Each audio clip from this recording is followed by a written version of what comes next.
ಇದೆ ಅದೆಲ್ಲ ನೋಡಿರ್ತೀರಾ, ಎಂಜಾಯ್ ಮಾಡಿರ್ತೀರಾ, ಆಲ್ ದಟ್ ಇಸ್ ಫೈನ್. ಆದ್ರೆ ಆ ಹೋರಾಟ ಶುರುವಾಗೋದಕ್ಕೆ ಕಾರಣ ಯಾರು ಹೇಳಿ ಆ ಮೂವಿಯಲ್ಲಿ?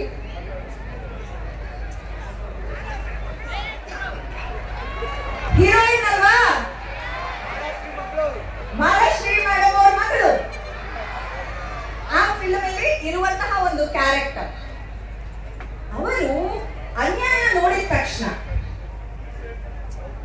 ಅವರ ಸಮುದಾಯದ ವಿರುದ್ಧ ಹೋಗ್ತಾರೆ, ಅವತ್ತಿನ ಜನರ ವಿರುದ್ಧ ಹೋಗ್ತಾರೆ.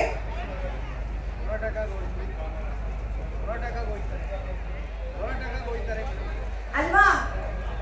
ಅದು ಒಂದು ಆತ್ಮವಿಶ್ವಾಸ. ಅವರಿಗೆ ಆತ್ಮವಿಶ್ವಾಸ ಹೇಗ್ ಬಂತು ಆ ಪಿಕ್ಚರ್ ಅಲ್ಲಿ? ಅವರೊಬ್ಬರೇ ಕಾಲೇಜ್ ಹೋಗ್ತಾ ಇರೋದು ಅಷ್ಟು ಜನರಲ್ಲಿ, ಹೌದಾ? ಶಿಕ್ಷಣ ಅದು ನಿಮಗೆ ಕೂಡ ಸಿಗ್ತಾ ಇದೆ. ಅದನ್ನ ಅವರು ಹೇಗೆ ಬಳಸ್ಕೊಂಡು ಸಾವಿರಾರು ಜನ ರೈತರ ಅವರ ಕುಟುಂಬದ ಜೀವನದಲ್ಲಿ ಒಂದು ಬದಲಾವಣೆ ತರುವಂತಹ ಮೆಸೇಜ್ ಇದೆ. ನೀವು ನಿಮ್ಮ ಶಿಕ್ಷಣನ ಹೇಗೆ ಉಪಯೋಗಿಸ್ಕೊತೀರಿ ಅಂತ ತೋರಿಸಿದೆ. ಜಾತಿ ಅಂತ ಹೇಳಿದೆ, ಹಿಂದುಳಿದ ಜಾತಿ, ದಲಿತರ ಜಾತಿ, ಮೇಲ್ಜಾತಿ ಅಂತ ಎಲ್ಲ ಹಲವಾರು ಜಾತಿಗಳಿವೆ. ಅದು ಕೂಡ ಕೆಲವರಿಗೆ ಅವರ ಜಾತಿ ಸವಲತ್ತಾಗತ್ತೆ, ಕೆಲವರಿಗೆ ಅವರ ಜಾತಿ ಕೂಡ ಅಡೆತಡೆಗಳನ್ನ ಸೂಚಿಸುತ್ತೆ, ಹೌದಾ? ಆ ಫಿಲಮ್ ಅಲ್ಲಿ ತೋರಿಸಿದಾರ. ಈಗ ಜಾಗಗಳ ಬಗ್ಗೆ ಮಾತಾಡೋಣ. ಗ್ರಾಮೀಣ ಪ್ರದೇಶದಲ್ಲಿರುವ ಮಕ್ಕಳು ಅಥವಾ ಸಿಟಿಯಲ್ಲಿ ಓದೋ ಮಕ್ಕಳು ಯಾರಿಗೆ ಜಾಸ್ತಿ ಅವಕಾಶ ಸಿಗುತ್ತೆ?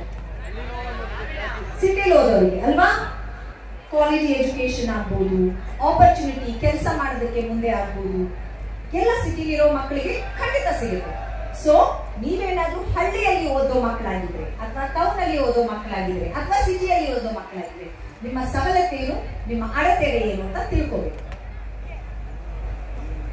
ಈ ರೀತಿ ಪ್ರತಿಯೊಂದು ವಿಷಯದಲ್ಲೂ ನೀವು ತಿಳ್ಕೊಂಡಾಗ, ನಿಮ್ಮ ಸವಲತ್ತು ತಿಳ್ಕೊಂಡಾಗ ನೀವು ಅನ್ಕೋಬೇಕು, ನನಗೆ ಈ ಒಂದು ಪ್ರಿವಿಲೇಜ್ ಸಿಕ್ಕಿದೆ, ಬೇರೆಯವ್ರಿಗೆ ಯಾಕೆ ಸಿಕ್ಕಿಲ್ವಲ್ಲ, ಅವರಿಗೆ